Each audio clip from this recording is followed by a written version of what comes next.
Sa baryo ng San Roque, iisa lang ang pangalan na binabanggit tuwing may manganganak. Aling Iska. Wala siyang lisensya, wala ring record. Pero sa loob ng mahigit 50 taon, wala raw sanggol na namatay kapag siya ang naghilot. Ang problema, hindi siya tumatanda. Noong kabataan ng mga lola sa baryo, matanda na raw siya.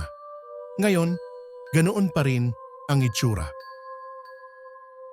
Bago natin simulan ang kwento, kung gusto ninyo na ganitong content mag-like, share, subscribe sa Takip Silim Stories at marami pa tayong nakakatakot na kwento na parating.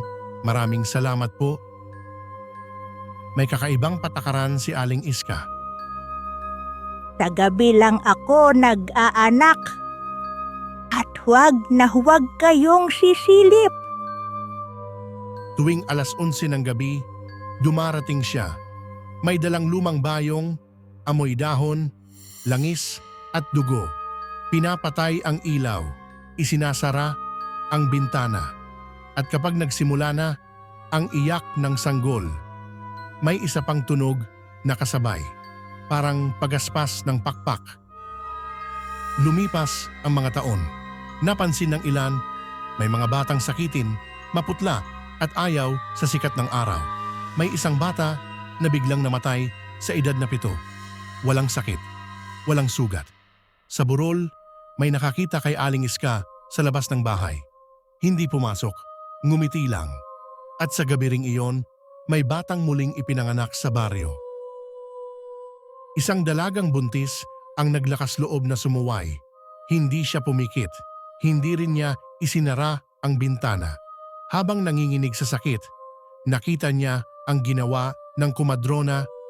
Nang mailabas ang sanggol, hindi ito agad inabot sa ina. Inilapit muna sa bibig ni Aling Iska. At may gumalaw sa kanyang likod, isang aninong humihiwalay sa katawan. Mahaba ang dila, itim ang mata, at bago ibalik ang sanggol, parang may kinuha muna rito. Isang guro ang nakahanap ng dokumento sa lumang kapilya. Noong panahon ng Kastila, may isang babaeng hinuli dahil sa pangunguha ng sanggol pag-inom ng dugo at pagiging kumadronang aswang. Ang pangalan sa tala, Isabel de la Cruz. Tinorture siya, ngunit hindi namatay.